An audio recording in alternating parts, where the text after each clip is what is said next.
Hello guys, welcome to our channel Rebirth of Villainous Cute Angel Part 4. Chapter 18 नूर की विकी और उसके दोस्तों की धुलाई। अब तक ईशानी का शादी का डेट पक्की हो गई था। अब आगे राजावत परिवार सब होने के बाद मलिक परिवार से विदा लेके निकल गए और वही आराध्य अपनी गाड़ी के मिरर से नूर को तब तक देखता रहा जब तक नूर उसकी आंखों से ओझल नहीं हो गई। वही सबके सामने के बाद मलिक परिवार अंदर आ गया और ऐसे ही एक दिन भी बीत गया। सुबह का वक्त कॉलेज ने नूर सुबह का अपने क्लास अटेंड करने बाद अपने दोस्तों के साथ कैंटीन जा रही थी कि उसके सामने एक गुप खड़ा हो गया और वही नूर अपने सामने खड़े गुप को अपनी आंखों को छोटी करके देखने लगी और उसको गुप को देख के याद आए कि गुप पहली वाली नूर को बहुत परेशान करते थे पर नूर ने कभी भी उनको पलट के जवाब नहीं दिया और जिसके कारण ये उसको सब और उसको परेशान करने थे ये याद आते हैं उसका फेस सर्द हो गया।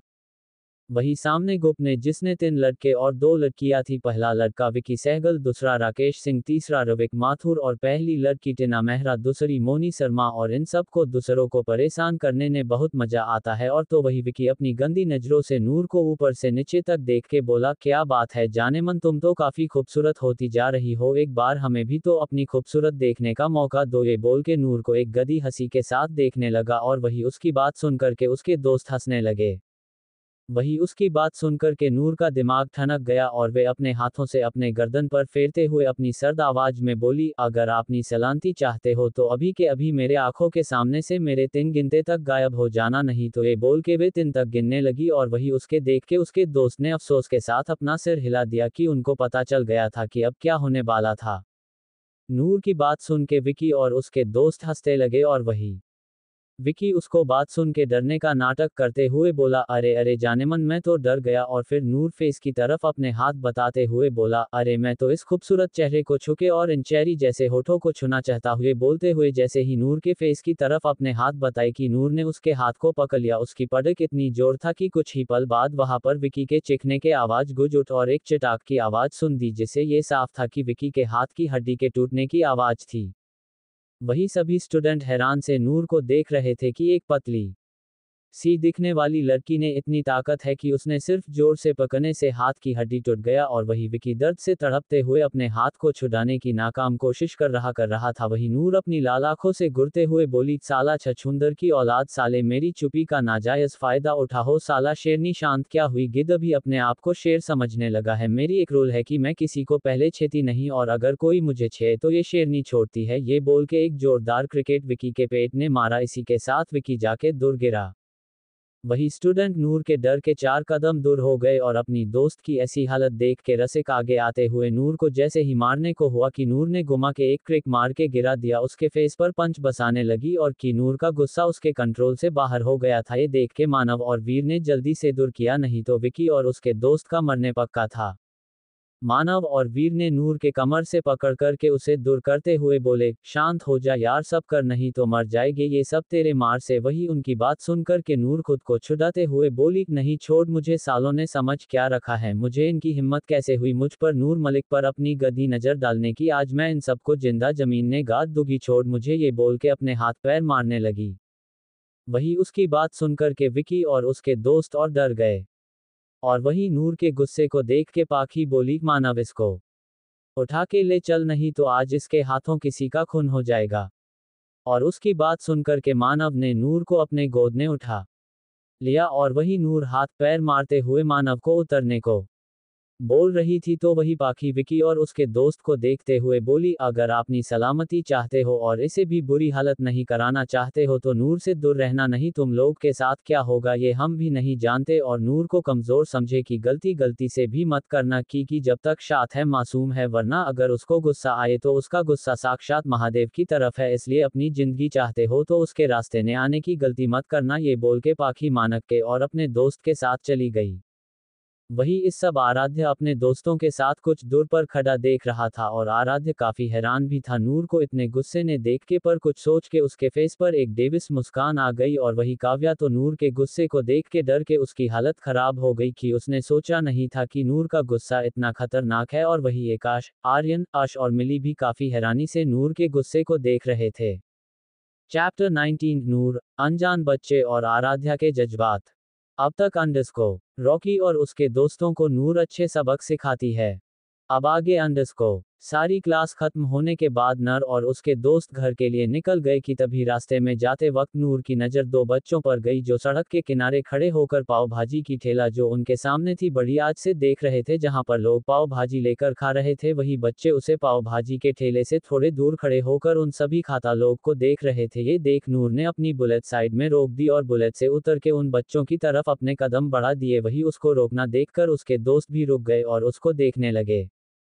वही नूर उन दोनों बच्चे के पास आती है और उन बच्चों के सामने अपने घुटने के बल बैठकर उन दोनों बच्चों से बोली, अंडस्को क्या आप दोनों को पाव भाजी खानी है? वही नूर की बातें सुन दोनों बच्चों ने अपना सेहा में हिला दिया। वही उनका हाँ सुन के नूर के फेस पर प्यारी सी स्माइल आ गई। उसे दोनों बच्चों देखते हुए बोली, अंडस्को ठीक है फिर तो चलिए कहते हैं सबके सब पाव भाजी। यह बोलकर उसने एक छोटी सी बच्ची जो दिखने में क्यूट थी उसको अपनी गोद में ले लिया और आगे पाव भाजी वाले दुकानदार से बोली, भैया 3 पाव भाजी लगाना। तो तभी उसके दोस्त आते हुए बोले, अरे 3 नहीं 7 लगाओ भैया। और मानव पाखी वीर और राखी भी आकर नर और बच्चों के पास बैठ गए। वहीं सड़क की दूसरी तरफ एक पोस्ट करके अंदर बैठा एक शख्स बड़े गौर से नूर के फेस को देख रहा था। ये कोई और नहीं आराध्या था। आराध्या जब कॉलेज से अपनी मेंशन की तरफ जा रहा था तब उसकी नज़र नूर पर गई जो बच्चों से बातें कर रही थी। ये देखकर उसने अपनी गाड़ी साइड में ही रोक दी और गौर से नूर को देखने लगा। वही इस वक्त नूर बच्चों के साथ हंसी मजाक और उनको हंसने की कोशिश कर रही थी। उसे प्यारी सी बच्ची को जिसे उसने अपनी गोद में लिया था उसकी गालों को पिंक करते हुए और खींचते हुए पूछी, अंडस्को क्यूटी पाए आपका नाम क्या है?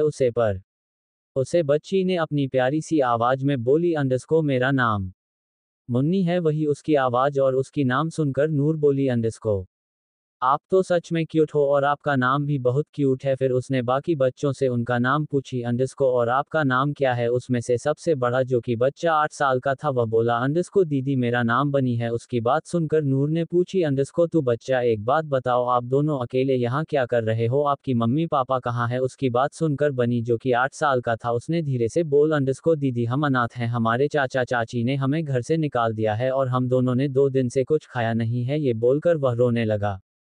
बनी की बात सुनकर नूर की आंखों में आंसू बहने लगे क्योंकि उसको भी अनाथ होने का मतलब अच्छे से पता था क्योंकि वह पिछले जन्म में हुए भी अनाथ थी। इसलिए उसे बच्चों की बात सुन उसकी आंखों से आंसू बहने लगे। उसने तुरंत बनी को अपने गले लगाते हुए बोली, अंडस्को ऐसे नहीं बोलते बच्चा। किसने बोला आप अनाथ हो? देखो आज से आप दोनों हमारे साथ रहोगे। तो बोलो क्या आप हमारे साथ रहोगे? हम आपको खाना देंगे, आपको पढ़ने के लिए भेजेंगे, तो आप दोनों हमारे साथ चलोगे? वही उसकी बात सुनकर वह दोनों बच्चे नूर तरफ देखने लगे। वहीं नूर के दोस्त भी नूर की तरफ देखने लगे। उनकी आंखों में भी नमी आ गई थी उसे बच्चों की बात सुनकर, पर नूर की बात सुन उनके होठों पर हल्की सी स्माइल आ गई। तो वही रखी बोली, अंडस्को हाँ हाँ बच्चों आप लोग मेरे हम लोग के साथ, हम ढेर सारे आपको खिलौने लाकर देंगे। ये बोल वह भी उनकी तरफ देखने लगी क्योंकि वह भी अनाथ होने की मतलब जानती थी क्योंकि वह और उसके भाई भी अनाथ थे। वही बनी और मुन्नी नूर की तरफ देखकर लगे। वही मुन्नी खुश होकर नूर से बोली, अंडस्को सच में दीदी आप हमको अपने साथ ले चलोगे और हमको पढ़ने के लिए भी भेजोगे और ढेर सारे खिलौने भी दोगी? उसकी बात सुनकर नूर ने अपना सर हाँ मिला दिया तो मुन्नी खुश हो गई। वहीं बनी भी मुस्कुराते हुए बोला, अंडस्को सच्ची दी आप हम दोनों को अपने साथ ले चलोगे? पर क्या आप हमसे काम करोगे जैसे चाचा चाचा करवाते थे? आप हमें वैसे काम तो नहीं ना कर आओगे? उसकी बात सुनकर नूर जल्दी से बोली, अंडस्को नहीं बच्चा हम आपसे काम क्यों करवाएंगे? हम आपसे बिल्कुल कम नहीं करवाएंगे। आपसे पढ़ाई करोगे और खेलोगे कर दोगे, हम आपसे काम बिल्कुल नहीं करेंगे। तो बोलो क्या आप हमारे साथ चलोगे? वही नूर की बात सुनकर बनी खुश हो गया और वह भी खुशी से बोल, अंडस्को हाँ हाँ जी हम दोनों आपके साथ जरूर चलेंगे। उसकी बात सुनकर नर और उसके दोस्तों के होठों पर मुस्कान आ गई। तभी पाव भाजी वाले भैया ने उनके सामने उनका पाव भाजी लाकर रख दिया तो नूर अपने हाथों से ही बनी और मुन्नी को खिलाने लगी और खुद भी खा रही थी।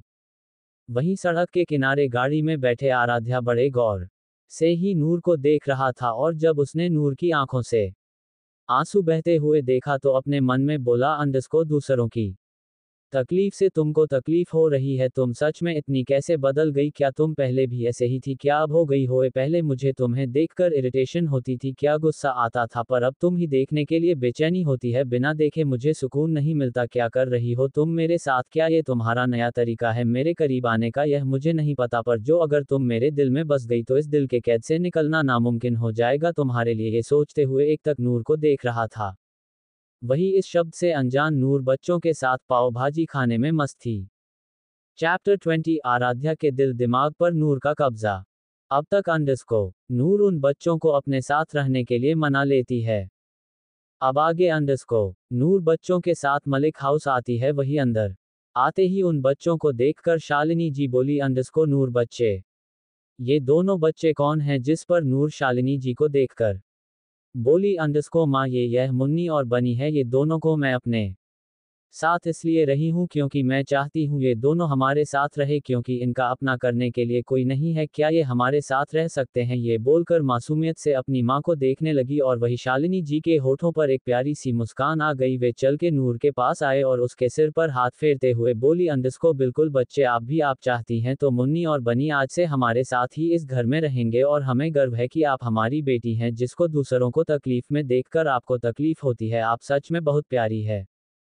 तभी वहां पर राज आते हुए बोले बिल्कुल सही बोला शालिनी जी, हमारी हमारी बच्ची सच में एक नेक दिल इंसान है, जिसने इन बच्चों को तकलीफ समझकर उनको अपने साथ ले आए, वरना आजकल के बच्चे तो गरीब देखकर ही उनके साथ वैसा व्यवहार करते हैं जैसा कि किसी जानवर के भी नहीं किया जाता है।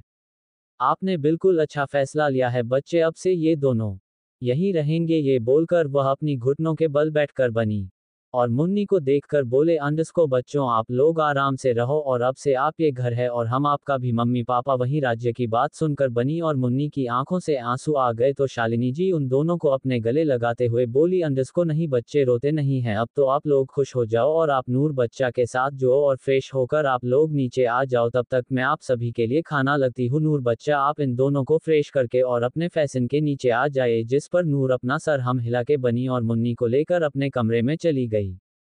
वही राजावत मैंशन आराध्या का कमरा काफी यूनिक और स्टाइलिश था। वही आराध्य वॉशरूम में सागर के नीचे खड़ा होकर अपने हाथों को दोनों दीवार पर टेक लगाकर आंखें बंद करके खड़ा था। वही उसके शरीर पर गिरने वाले पानी किसी मोती की तरह चमक रहे थे और उसका मस्कुलर चेस्ट साफ नजर आ रहा था, जिसमें वह अट्रैक्टिव और हॉट लग रहा था। अगर आराध्य को इस वक्त कोई लड़की देख ले तो भी अपनी शुद्ध बुद्ध को दे और आराध्या को पाने के लिए कुछ भी करने के लिए तैयार हो जाए। वही आराध्या के दिल दिमाग में एक ही लड़की छाई हुई थी और वह थी हमारी प्यारी सी एंजल नूर, जिसने उसके दिल दिमाग पर कब्जा कर रखा था, जिसे चाह कर भी आराध्य नहीं निकल पा रहा था और उसके बंद आंखों के सामने भी नूर का मासूम सा चेहरा घूम रहा था, जिसे देख आराध्य ने अपनी आंखों को खोल दिया और अपनी आंखों को खोलते हुए अपने खतरनाक वॉइस में बोला छोटा पैकेट, ये तुम ठीक नहीं कर रही हो। तुम ऐसे मेरे दिल दिमाग पर कब्जा नहीं कर सकती। अगर तुम मेरी दिल और दिमाग में ऐसे ही छाए रही तो तुम्हें मेरी जुनूनियत और मेरा इश्क बन गई तो तुम्हें इस कैद से निकलने का कोई रास्ता नहीं मिलेगा। तब तुम्हें इस आराध्य सिंह राजावत के कैद में ही अपनी सारी जिंदगी मेरे साथ बितानी पड़ेगी। और यह बोलते हुए आराध्य की आंखों में एक जुनून नजर आ रहा था।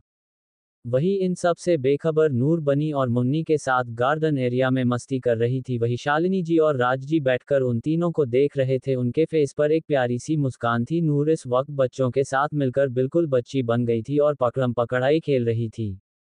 तभी वहां पर ईशानी और राजवीर आते हैं। राजवीर को देखकर नूर खुश हो गई और राजवीर के पास जाकर बोली क्या बात है जीजू, शादी लगे 2 दिन भी नहीं हुए आप तो ससुराल आने जाने लगे। नॉट बैड ये बोलकर एक नॉटी स्माइल के साथ अपनी आंखें मटका आने लगी और वही उसकी बात सुन राजवीर के होठों पर एक छोटी सी मुस्कान आ गई और राजवीर नूर को देखते हुए बोला जब इतनी प्यारी साली किसी को मिले तो उससे मिलने के लिए आना तो बनता है ना, क्यों साली साहिबा? वैसे सुना नहीं है साली आधी घरवाली होती है। ये बोलकर राजवीर ने आई विंक कर दिया और वही ईशानी जो राजवीर के बगल में खड़ी थी उसकी बातें सुन के हैरान हो गई, क्योंकि उसने कभी सोचा नहीं था कि राजवीर कभी किसी से मजाक कर सकता है। वह हैरानी से राजवीर को देखने लगी।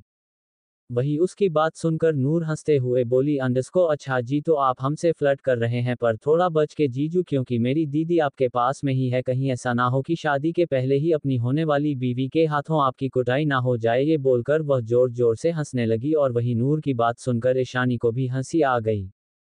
तभी वहां पर शालिनी जी और राज जी आ जाते हैं। शालिनी जी राजवीर को देखकर बोली अरे राजवीर बेटा कैसे हैं आप? वही उनको देखकर राजवीर उन दोनों लोग के पैर छूते हुए शालिनी जी से बोल हम अच्छे हैं माँ, आप कैसी हैं? जिस पर शालिनी जी बोली हम तो बिल्कुल अच्छे हैं बच्चे, अच्छा हुआ आप आ गए, तो आज आप डिनर करके ही जाएगा ताकि हम भी अपने बेटे को जान सके। वहीं उनकी बात सुनकर राजवीर ने अपना सर हाँ मिला दिया। तभी ईशानी मुन्नी और बनी को देखते हुए पूछी अंडरस्को अरे ये बच्चे कौन है, जिस पर नूर बोली अंडरस्को थे ये बनी और मुन्नी है, इसे हम अपने साथ लाए हैं और यह अब से हमारे साथ ही रहेंगे हमारे घर में, क्योंकि इनका इस दुनिया में कोई नहीं है इसलिए हम इनको अपने साथ ले आए। और उसे वही उसकी बात सुनकर राजवीर और ईशानी के भी फेस पर मुस्कान आ गई और वही राजवीर नूर के सिर पर हाथ फेरते हुए बोला अंडरस्को सच में आप बहुत प्यारी हैं बच्चा, हमें खुशी है कि आप हमारी साली हैं जो इतनी समझदार हैं। वहीं राजवीर की बात सुनकर सबके फेस पर मुस्कान आ गई। चैप्टर 21 राज और शालिनी जी नोक झोंक। अब तक अंडरस्को आराध्य अपने जज्बातों से लड़ रहा था और वही राजवीर मलिक हाउस में ईशानी के साथ आता है। अब आगे अंडरस्को मलिक हाउस हॉल में राजजी और राजवीर दोनों लोग वापस में बात कर रहे थे। वहीं नूर बच्चों के साथ मस्ती कर रही थी। ईशानी अपने रूम में फ्रेश होने चली गई थी। शालिनी जी सबके लिए स्नैक्स और काफी लाती हैं। सबको देने के बाद वह भी सबके पास बैठ जाते हैं कि राजवीर राज जी की तरफ देखकर बोला अंडरस्को पापा कल राजावत मैंशन में दादी ने पूजा रखा है और वह चाहती हैं कि आप सभी आए, इसलिए मैं यहाँ पर आप लोग को इनवाइट करने के लिए ईशानी के साथ यहाँ आया था। तो शालिनी जी राजवीर की तरफ देखकर बोली अंडरस्को हाँ हाँ बेटा जी हम जरूर आएंगे, हमें बहुत अच्छा लगा कि आपने हमें इनवाइट करने के लिए खुदा आए हैं, वरना आप फोन करके भी बोल देते तो हम आ जाते हैं। बच्चे आप फिक्र मत कीजिए, हम सुबह आ जाएंगे, ये बोलकर शालिनी जी मुस्कुरा दी। वहीं पास में बैठी नूर जब उसने सुना कि उसको राजावत मैंशन भी जाना है, उसके आंखों के सामने सबसे पहले आराध्य फेस घूम गया। वह मुंह बनाते हुए सोचने लगी अंडरस्को क्या उसे खडूस के घर भी जाना होगा, अब क्या ही कर सकते हैं, मेरी दीदी को उसे खडूस के भाई ही पसंद आना ही था, थे क्या मुसीबत है, मैं जितना उनसे दूर भाग रही हूँ घूम फिर के मुझे उनके आसपास ही भगवान की पटक दे रहे हो आप, इस मासूम पर थोड़ी तो दया करो। ये सोचकर उसने रोने जैसी शक्ल बना ली। वही उसको ऐसे शक्ल बनाते ईशानी जो उसके पास ही आकर बैठी थी वह बोली अंडरस्को क्या हुआ नूर, आप ऐसी शक्ल क्यों बना रही हैं। ये बोलकर नूर की तरफ देखने लगी तो सब नर को देखने लगे। तो नूर अपनी बत्ती सी दिखाते हुए बोली अंडरस्को कुछ नहीं दीदू, मैं तो सोच रही थी कि आप लोग राजावत मैंशन चले जाओ क्योंकि मुझे तो कॉलेज जाना है ना और जल्दी एग्जाम आने वाले हैं इसलिए कि तभी उसकी बात काटते हुए शालिनी जी बोली अंडरस्को हाँ पता है कि आप कितना पढ़ाई करती हैं, तो बहाना करने की जरूरत नहीं है, आप हमारे साथ कल राजावत मैंशन चल रही है, हम कोई बहस नहीं चाहते, और रही बात एग्जाम की तो एग्जाम में अभी बहुत टाइम है और एक दिन ना जाने से आपका एग्जाम खराब नहीं होगा। ये बोलकर घूमने लगी। वहीं नूर का मुंह बन गया क्योंकि उसकी बहाना काम नहीं आया था। उसने अपना सर हाँ मिला दिया क्योंकि अब उसको तो जाना ही है, अब जाकर भी वह नहीं रख सकती थी क्योंकि उसकी माताश्री उसकी कुटाई ना कर दे, पर अपने मन में सोते हुए बोली अंडरस्को हम वहां जा तो रहे हैं पर हमें पता है उससे खडूस सिंह राजावत के दोस्त भी तो जरूर आएंगे, अगर कुछ हमें कुछ बोला तो हम उनको छोड़ेंगे नहीं। ये सोचते हुए उसने अजीब अजीब से मुंह बनाने लगी। फिर राजवीर ने सबके साथ डिनर किया और अपने मेंशन के लिए निकल गया और सब लोग अपने कमरे में सोने चले गए। अगली सुबह मलिक हाउस मालिनी की सिल्क की साड़ी के पहन के तैयार हो गई थी और अपने प्लेट को बनाते हुए अपने कमरे से बाहर आए और नूर और ईशानी को आवाज लगने लगी अंडरस्को नूर बच्चे ईशानी बच्चे आप लोग कब लिए तैयार होगी, लेट हो रहा है बच्चे जल्दी से तैयार हो जाए। और वहीं राजजी अपने कमरे से कुर्ते बाह मोड़ते हुए बाहर आए और शालिनी जी को देखकर बोले अंडरस्को अरे मैडम जी थोड़ा हम पर भी ध्यान दे दीजिए, अरे पति का थोड़ा तो ख्याल रख लिया कीजिए। ये बोलकर अपना मुंह बना लिया। कहीं उनकी बात सुनकर शालिनी जी उनको घूरते हुए बोली अंडरस्को अच्छा जी मैं आपका ख्याल नहीं रखती तो क्या पड़ोसन आकर रखती है और बताएंगे कि अब क्या घट गया आपका। उनकी बात पर राजजी अपने हाथ की घड़ी दिखाते हुए बोले अंडरस्को अरे मैडम जी ये देखिए घड़ी बंद नहीं हो रही है, जरा बंद तो कर दीजिए। ये बोलकर शालिनी जी के पास आ गए और अपना हाथ आगे कर दिया। वही ये देखकर शालिनी जी उनको घूरते हुए बोली अंडरस्को दो बेटी के आप हो गए पर अभी भी आपको घड़ी बढ़ने नहीं आती। यह बोलकर अपना मुंह बना लिया और उनकी घड़ी बढ़ने लगी। वहीं राजजी उनकी बात सुनकर उनकी कमर से थामकर अपने पास खींच लिया और बोले अंडरस्को वह क्या है ना मैडम, अब जब आप हो तो मुझे ये सीखने की क्या जरूरत है। ये बोलकर उनको प्यार से देखने लगे। वही शालिनी जी उनकी घड़ी बांधकर खुद से दूर करते हुए बोली अंडरस्को थोड़ा सा शर्म कर लीजिए, दोनों बेटियां प्यार करने लायक हो गई है और आपको अभी भी रोमांस सोच रहा है, शर्म कीजिए, शर्म बुढ़े हो गए पर रोमांस अभी रोमांस करना है। ये बोलकर होने लगी। वहीं उनकी बात सुनकर राज जी उनको घूरते हुए बोले अंडस्को अच्छा तो हम आपको बुद्ध लगते हैं, कोई बात नहीं, आज रात को हम बताएंगे कि हम कितने बुढ़े हैं। ये बोलकर उनको एक एक शरारत भरी मुस्कान उनके होठों पर आ गई। वहीं उनकी मुस्कान देखकर शालिनी जी हड़बड़ा गई और उनसे दूर होकर ईशानी के कमरे में जाते हुए बोली अंडस्को हम बच्चों को देख कर आते हैं। ये बोलकर भाग गई वहां से। वहीं उनको ऐसे भागते हुए देखकर राज जी की हंसी छूट गई। वहीं नूर के कमरे में नूर ने इस वक्त पिंक कलर का पटियाला सूट पहना था और अपने बालों को खूबसूरती से एक चोटी बनाई थी, कानों में झुमके, आंखों में काजल, होठों पर हल्की पिंक लिपस्टिक, माथे पर काली बिंदी, हाथों में पिंक चूड़ियां, पैरों में पायल। आज इस लुक में भी नूर कहर ढा रही थी। तभी वहां शालिनी जी आकर बोली अंडस्को किसी को नजर ना लगे, हमारी बच्ची को आज कितनी प्यारी लग रही है। ये बोलकर उसके पास आकर अपने आंखों से काजल निकाल के नूर के कान के पीछे लगा दिया। चैप्टर 22 मलिक परिवार राजावत मैंशन।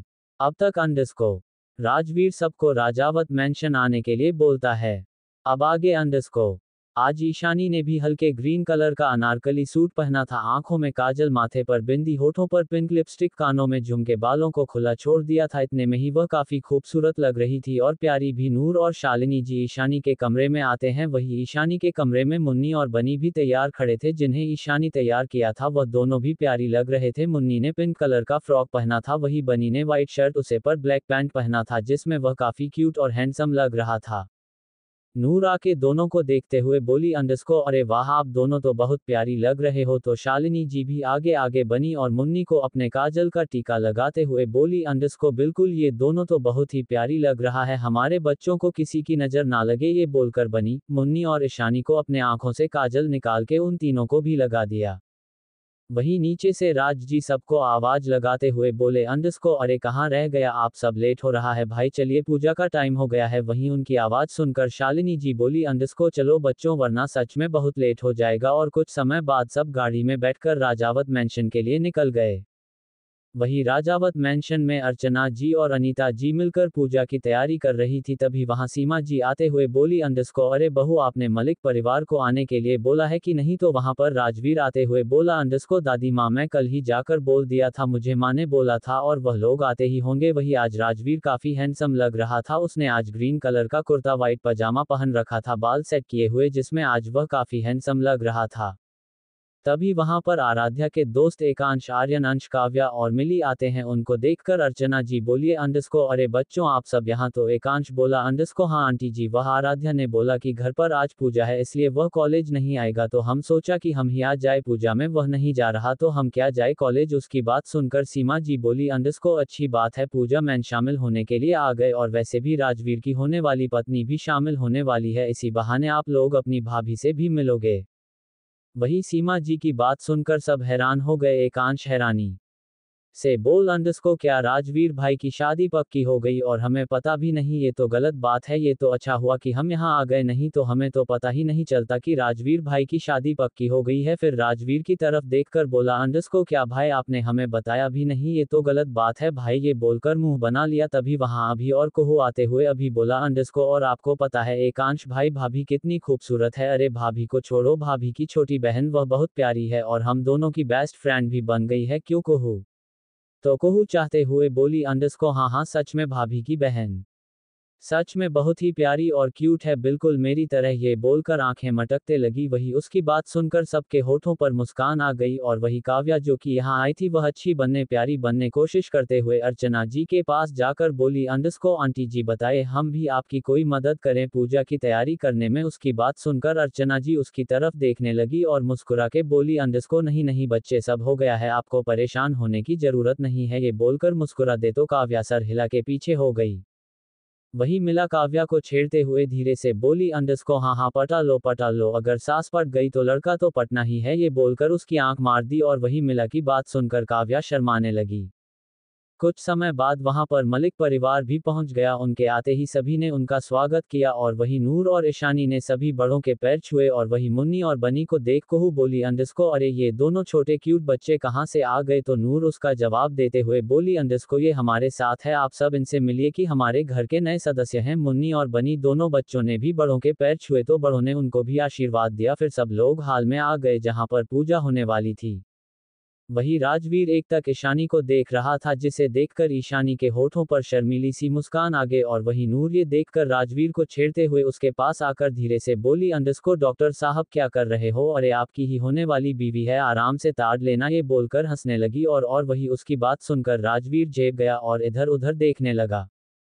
वही नूर को देखकर एकांश, अंश और आर्यन के होश उड़ गए और वह एक साथ बोल पड़े, तुम यहाँ। वहीं उन तीनों की एक साथ ठीक सुनकर सब हैरान होकर उनकी तरफ देखने लगे, तो उन तीनों को एहसास हुआ कि उन दोनों ने अभी क्या किया, तो वह तीनों सबकी तरफ देखकर बात को संभालते हुए एकांश बोला, सॉरी, हम नूर को यहाँ देखकर थोड़े हैरान हो गए थे, बस इसीलिए ऐसे चिल्ला दिया, वह ये हमारी क्लासमेट है, तो हमें उम्मीद नहीं थी कि हमने इसे यहाँ मिलेंगे। तो उसकी बात सुनकर कमलेश जी बोले, हाँ, हमें पता है कि नूर बच्चा आप लोग की क्लासमेट हैं, और यह यहाँ इसलिए है क्योंकि उनकी बड़ी बहन यानी ईशानी बेटा जी की शादी राजवीर से हो रही है। उनकी बात सुनकर वह तीनों हैरान हो गए और हैरानी से कभी नूर को देखते तो कभी ईशानी को, और वही उनका ऐसा रिएक्शन देख राजवीर भी थोड़े कड़क आवाज में बोला, क्या बात है, तुम सबको कोई प्रॉब्लम है क्या जो इस तरह से रिएक्ट कर रहे हो। वही वह तीनों राजवीर की आवाज सुनकर डर गए और जल्दी से अपना सीन ना हिला दिया। चैप्टर 23 मिली और काव्या का नूर के साथ बदतमीजी। अब तक नूर अपने परिवार के साथ राजावत मैंशन पहुंच गई थी। अब आगे कुहू अर्चना जी से बोली, माँ हम भाभी और नूर को मैंशन दिखा दे। उनकी बात पर अर्चना जी भी बोली, ठीक है, बच्चे चाहिए अपनी भाभी को और नूर को मैंशन दिखा कर लिए, तो कुहू ईशानी और नूर को अपने साथ मैंशन दिखाने के लिए ले गई। वही राजवीर जो ईशानी को देख रहा था कुहू के साथ जाती देख उसने बहाना बनाते हुए अर्चना जी से बोला, माँ एक इम्पोर्टेंट कॉल करके आता हूँ, ये बोलकर वहां से निकल गया।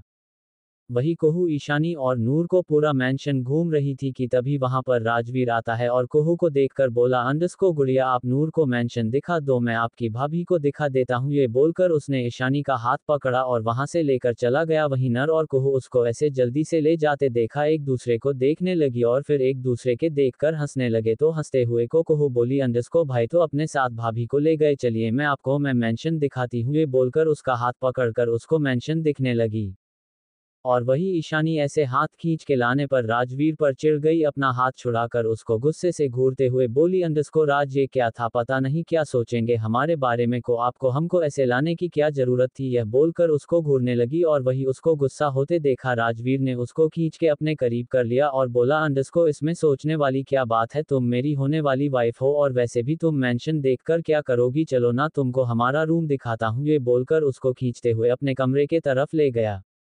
वही कुहू नूर को मैंशन घूम रही थी कि तभी वहां पर काव्या और मिली नूर को वहां देख लेते हैं और नूर को देखकर दोनों हैरानी नूर को देखने लगे कि तभी मिली नूर को घूरते हुए बोली, ये यहाँ क्या कर रही है, क्या यह आराध्य पीछा करते हुए यहाँ भी आ गई, इसको शर्म नहीं आती यहाँ आते हुए, मैं इसे अभी बताती हूँ। ये बोलते हुए वह नर और कुहू के पास आ गई, वही काव्या भी उसके साथ आ गई।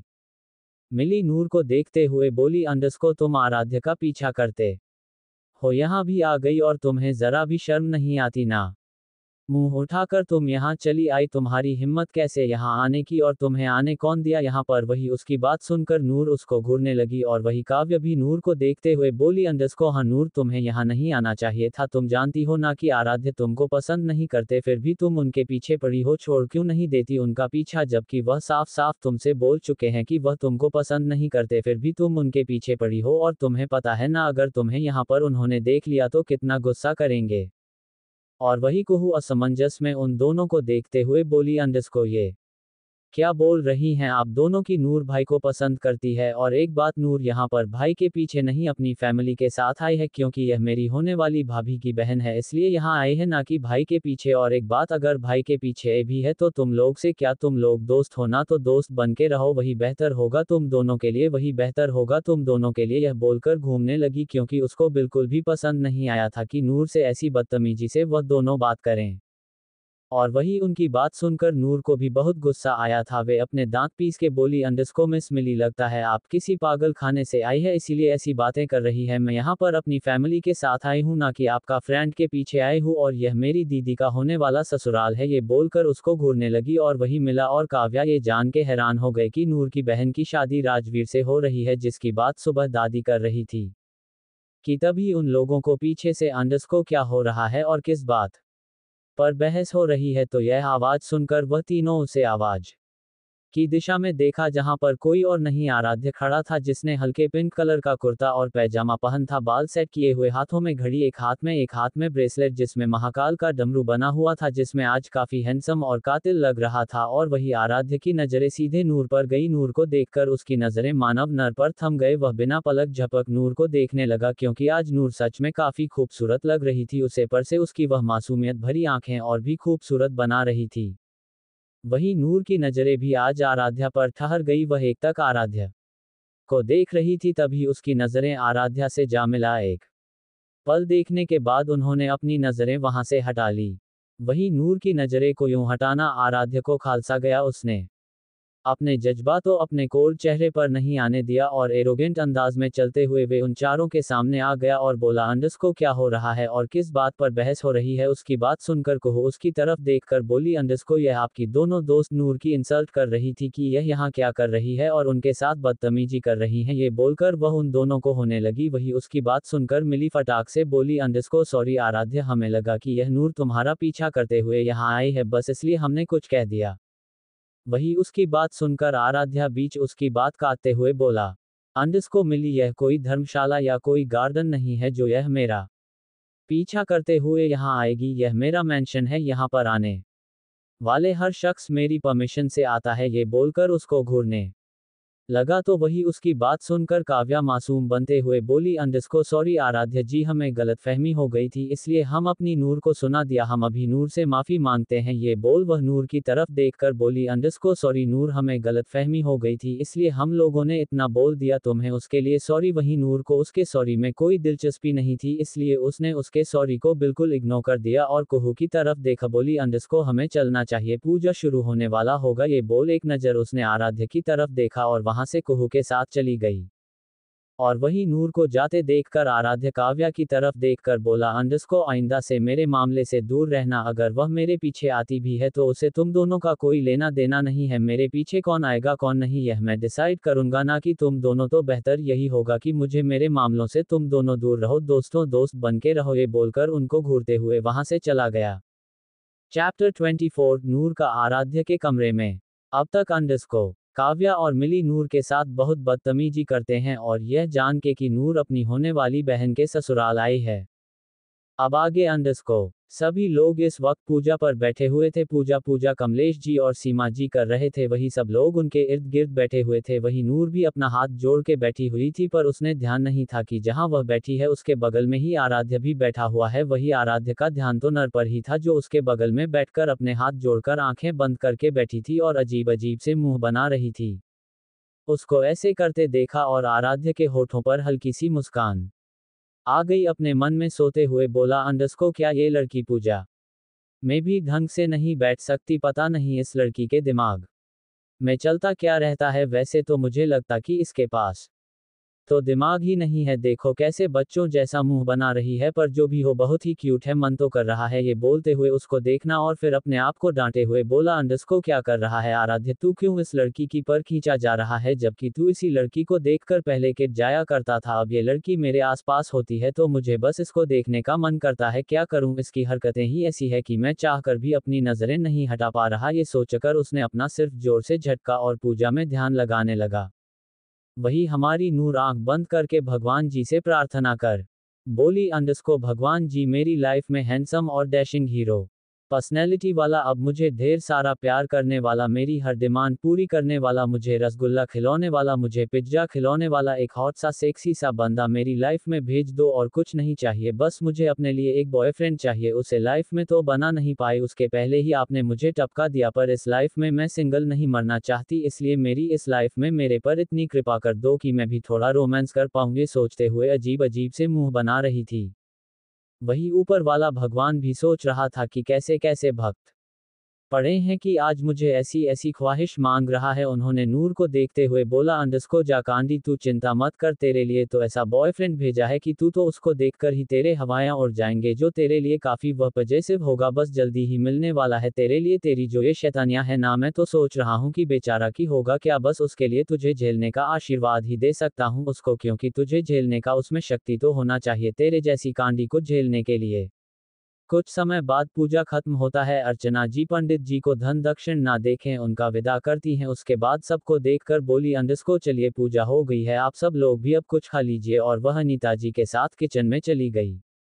वही पूजा खत्म होते ही आराध्य अपने कमरे में चला गया था और वहीं नूर जो कुहू के साथ उसके कमरे में आई थी, क्योंकि नूर को वॉशरूम उसे करना था। नूर जब वॉशरूम यूज करके जब बाहर आई तब उसने देखा कि कुहू वहां पर नहीं थी। ये देखकर कुहू के कमरे के बाहर आए और आसपास देखने लगे, क्योंकि उसके लिए ये घर अभी अनजान था। वह बाहर आकर कुहू को ढूंढते हुए एक कमरे के बाहर आ गई और उसे कमरे को देखकर उसे गेट को खोलते हुए अंदर जाते हुए बोली, अंडस्को कुहू क्या आप यहाँ हो? कुहू ये बोलते हुए वह कमरे के अंदर आ गई। तभी उसकी कदम कमरे को देखकर रुक गए, क्योंकि कैमरा काफी खूबसूरत था, काफी यूनिक स्टाइल में बनाया गया था। हर एक चीज वहां पर काफी महंगी और एंटीक थी और उसे कमरे के किंग साइड बेड के ऊपर एक गोल्डन खूबसूरत सा बड़ा सा झूमर लगा हुआ था, जिससे वह कमरा और भी खूबसूरत दिख रहा था। तभी उसकी नज़र कमरे के बेड के पीछे दीवार पर लगी एक बड़ी सी फोटो हो गई और यह किसी और की नहीं आराध्य की थी, जिसमें आराध्य किसी राजा की तरह एक किंग साइज सोफे बैठा था। उसे फोटो को देखकर नूर एक तक उसे तस्वीर को देखने लगी, जिसमें आराध्य काफी हैंडसम और एलिगेंट लग रहा था। वह खोए हुए उसे फोटो को अच्छी रही थी कि तभी उसके कानों में एक आवाज सुनाई दी, अंडस्को छोटा पैकेट तुम मेरे कमरे में क्या कर रही हो? यह आवाज सुनकर जैसे अपनी नींद से जागी हो वह जल्दी से पीछे पलटी तो देखा तो हाथ बांध के आराध्य उसके जस्ट पीछे ही खड़ा था। उसको देखकर नूर हड़बड़ा गई और बोली, अंडस्को वह हम यहाँ गलती से आ गए, हमको नहीं पता था कि यह आपका कमरा है, हम अभी जाते हैं। ये बोलकर वहां से भागने की हुई कि उसके पर अचानक से नीचे बिछी कारपेट में फंस गया और वह कुछ गिरने की हुई कि आराध्य ने जल्दी से नूर की कमर को थामकर उसको संभाल लिया, पर खुद का बैलेंस नहीं बन पाया और उसके साथ ही वह बेड पर जा गिरा। अब नजर ये था कि नूर बेड लेटी हुई थी और उसके ऊपर आराध्य था और वह दोनों एक दूसरे की बिल्कुल पास थे। उनके होठों के बीच बस 2 इंच का फैसला था। वही आराध्य की धड़कनें तो नूर के इतने पास आने से ही काफी तेज से धड़क रही थी। वही नूर का भी यही हाल था, आराध्या के इतने पास होने से उसका भी दिल और रोलर कोस्टर की तरह ऊपर नीचे हो रहा था और उसको अपने फेस पर आराध्य की सांस महसूस हो रही थी। वही आराध्य एक तक नूर को बड़े गौर से देख रहा था, उसकी नजर उसके चेहरे से होते हुए उसके होठों पर जा ठहरी, जिसे देख आराध्य मन मचलने लगा।